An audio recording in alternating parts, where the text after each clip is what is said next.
Imagine one of the richest places on Earth. Not Europe, not America.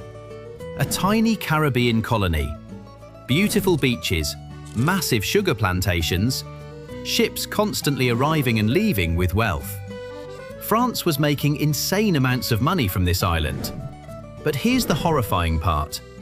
That wealth came from slavery. The colony was called Saint-Domingue, modern-day Haiti, and life there was brutal beyond imagination.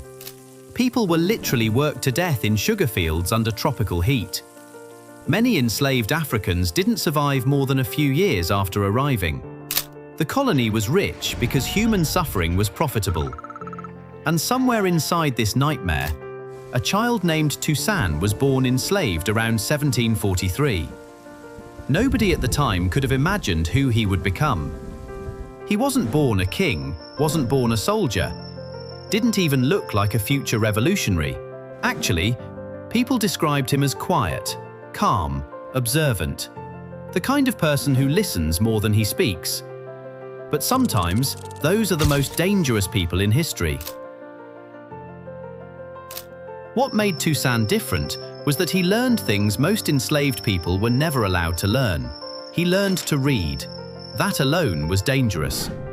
Because once people understand ideas, they start questioning systems.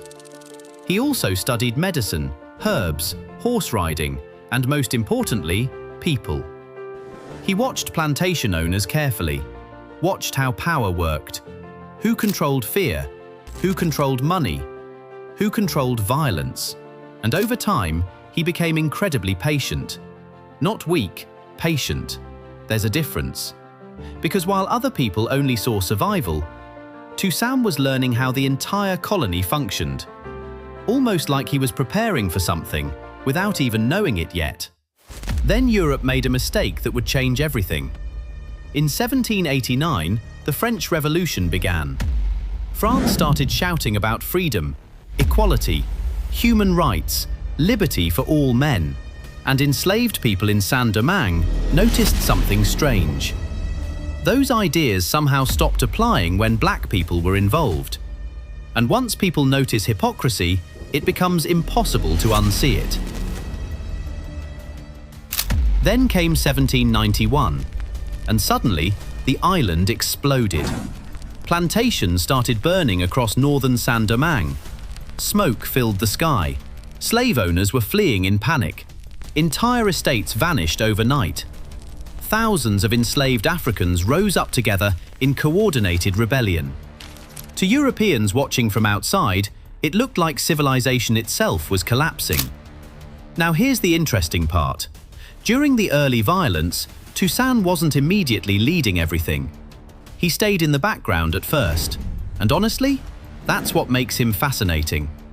Because while chaos consumed the island, he was studying it, watching which rebel leaders lost control, watching who inspired loyalty, watching who understood strategy.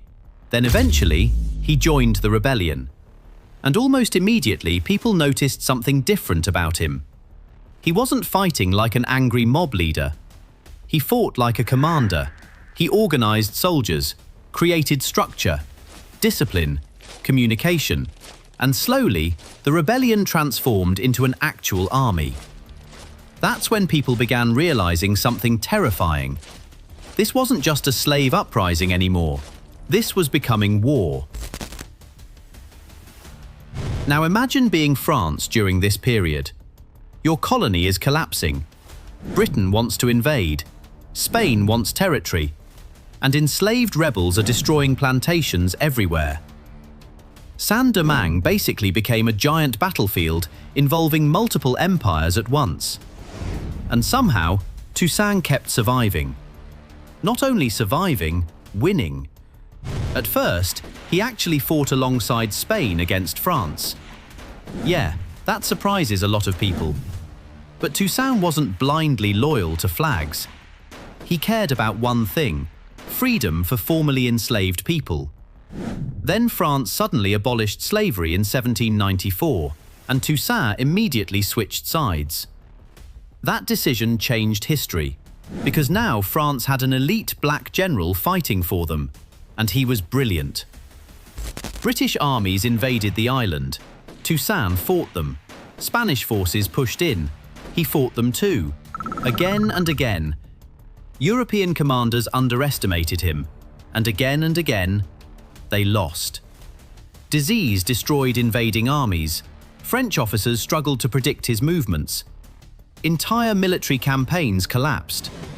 Imagine how terrifying that looked to Europe. A former slave defeating professional imperial armies. That wasn't supposed to happen. By the late 1790s, Toussaint basically controlled Saint-Domingue. People started calling him the Black Napoleon. And honestly, that nickname terrified white colonial powers. Because Haiti was becoming proof that enslaved people could overthrow entire systems. That idea alone threatened the Atlantic world. American plantation owners panicked. European empires panicked. Slave societies everywhere became nervous, and Toussaint himself became more powerful than anyone expected. He rebuilt the colony's economy, expanded the army, created laws, negotiated internationally. Then, in 1801, he did something massive. He created a constitution making himself governor for life. Now think about how France saw that. A former slave, running their richest colony almost independently. To many French leaders, Toussaint was becoming too powerful, too ambitious, too symbolic. And one man especially hated that situation: Napoleon Bonaparte. Napoleon decided he wanted full control back. And secretly, many historians believe he wanted slavery restored too. So in 1802, France sent tens of thousands of troops to Saint-Domingue. Massive military expedition, warships everywhere, experienced soldiers. Napoleon thought the rebellion could finally be crushed. Instead, the island descended into another nightmare. Cities burned, mountains became battlefields. Former slaves fought desperately because they knew exactly what defeat meant.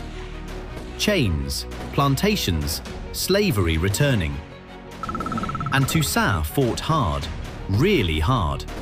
But this time, France used something different. Not just military force. Manipulation, negotiations, promises. Eventually, French commanders convinced Toussaint to surrender peacefully. They promised his safety, promised peace, promised respect. It was a lie. He was arrested anyway, dragged onto a ship, and sent across the Atlantic in chains. Imagine that moment. The man who made empires panic, crossing the ocean as a prisoner. France imprisoned Toussaint inside Fort de Joux, a freezing stone prison high in the mountains. And honestly, there's something almost cruelly symbolic about it. A Caribbean revolutionary used to tropical heat, slowly dying in freezing isolation. Napoleon probably believed removing Toussaint would end the revolution. But by then, the rebellion had become bigger than one man. Before dying in prison in 1803, Toussaint reportedly warned the French, "You have cut down the trunk of the tree of liberty. It will spring up again from the roots." And he was right, because back in Saint-Domingue, the war wasn't over, not even close. After Toussaint's capture, France expected victory. Instead, everything collapsed. Yellow fever destroyed French armies.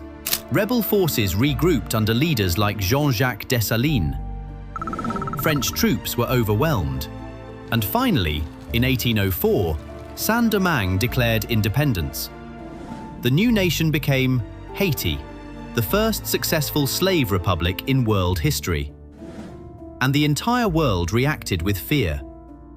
Because Haiti's existence asked one terrifying question: what happens when oppressed people stop believing empires are invincible?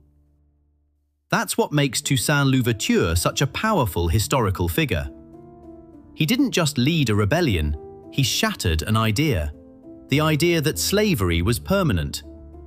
The idea that European empires couldn't be defeated. The idea that people born in chains would stay in chains forever. And even though Toussaint died alone in prison, his revolution survived him. Which honestly makes his story even more haunting, because sometimes the most powerful revolutions begin long before the world notices them.